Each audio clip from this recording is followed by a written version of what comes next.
నమస్కారం మిత్రులు. చూసుకున్నట్టయితే ఇది ఫోన్ ట్యాబ్‌ల గురించి ఒక వార్తను చేసుకుందామని. అయితే మొన్న టీవీ9లో జరిగిన ఇంటర్వ్యూలో కేసీఆర్ గారు అది డిపార్ట్‌మెంట్‌లో భాగం ట్యాపింగ్ అనేది మా ముఖ్యమంత్రిది పనే కాదు. డిపార్ట్‌మెంట్‌లో కొన్ని ఆహ్, నేరస్తులను పట్టుకోవడానికి చేస్తారని, ట్యాపింగ్ చేస్తారని అని డిపార్ట్‌మెంట్ అన్నట్టు అన్నారు కదా!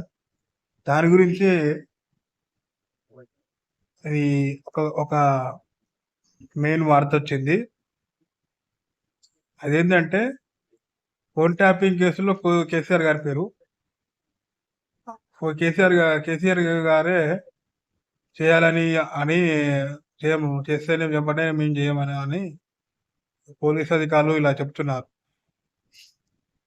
మెయిన్ హెడ్డింగ్‌కి పోతే ఫోన్ ట్యాపింగ్ కేసులో కేసీఆర్ పేరు. వెలుగులోకి వచ్చిన రాజా కిషన్ రావు వాంగ్మూలం. ఆయన ఆదేశాలతోనే ట్యాపింగ్ బీఆర్ఎస్ ప్రత్యర్థులను లొంగదీసుకునే వాళ్ళం. ఉప ఎన్నికల్లో డబ్బుల రవాణాకు సహకరించాం. లోక్సభ ఎన్నికల వేళ హాట్ టాపిక్. అయితే ఈయన రాధాకృష్ణరావు అనేటి ఆయన ఇట్లా చెప్పినాడు. అయితే ఆయన ముఖ్యమంత్రి గారి ఆదేశాల మేరకే మేము చేసేది మా చేతిలో ఏముండదండి. ఫోన్ ట్యాపింగ్లు చేసేది మై ఎలక్షన్లకి ఇట్లా పైసలు రవాణా చేస్తానికి ఇట్లా చేసినని అంటారు. దిశ డైవ్నెగూర్ తెలంగాణలో సంచలనం రేపుతున్న ఫోన్ ట్యాపింగ్ కేసులో కీలక పరిణామం చోటు చేసుకుంది. కేసులో తొలిసారి మాజీ సీఎం బీఆర్ఎస్ చీఫ్ కేసీఆర్ పేరును టాస్క్ ఫోర్స్ మాజీ డీసీసీ రాధాకృష్ణరావు కన్ఫెషన్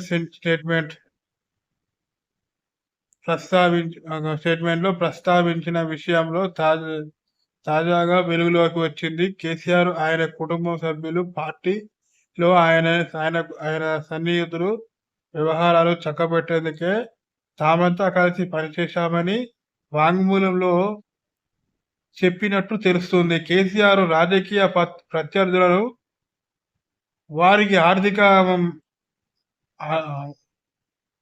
ఆర్థిక సాయం అందించే వారిని బెదిరించి లొంగదీసుకునే వాళ్ళమని వాంగ్మూలంలో పేర్కొన్నట్లు సమాచారం. 3 ఉప ఎన్నికల్లో ఫోన్ ట్యాపింగ్ విరివిగా వాడామని బీఆర్ఎస్ డబ్బుల రవాణాకు సహకరించే వారమని రాధాకృష్ణరావు సంచలన విషయం వెల్లడించినట్లు తెలుస్తుంది. హైకోర్టులో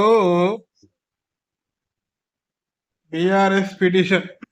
బీఆర్ఎస్ పార్టీ దీనిపై హైకోర్టును ఆశ్రయించింది. ఎన్నికల వేళ ఉద్దేశపూర్వకంగా పార్టీపై అసత్య ప్రచారం చేస్తున్నారని తాజాగా పిటిషన్ దాఖలు చేసింది. ఫోన్ ట్యాపింగ్ కేసులో తమ పార్టీపై నెగిటివ్ ప్రచారం చేస్తున్నారని ఈసీకి ఫిర్యాదు చేసిన పట్టించుకోలేదని, అందుకే హైకోర్టును ఆశ్రయించామని పిటిషన్లో పేర్కొన్నది. హైకోర్టు నిర్ణయంపై తీవ్ర ఉత్కంఠ నెలకొన్నది. బండి సంజయ్ ఆరోపణలు.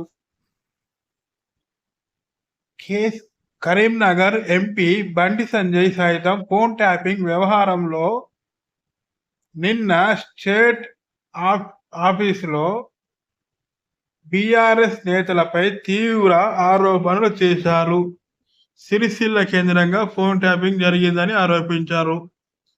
ఇందులో తాను, సీఎం రేవంత్ రెడ్డి, బీఆర్ఎస్ నేత హరీష్ రావు కూడా బాధితులమే అని చెప్పారు. కేసులో బీఆర్ఎస్ అధినేత కేటీఆర్ సంబంధం ఉందని ఆరోపించారు. తీవ్రమైన ఈ కేసును నీరుగార్చేందుకు ప్రయత్నం చేస్తున్నారని, కేసీఆర్ కుటుంబాన్ని కాపాడేందుకు ప్రయత్నిస్తున్నారని బండి సంజయ్ గారు విమర్శించారు. ఇది ఫ్రెండ్స్, ఫోన్ ట్యాపింగ్ల గురించి ఒక మెయిన్ ఐడియా ఇది. Thank you friends.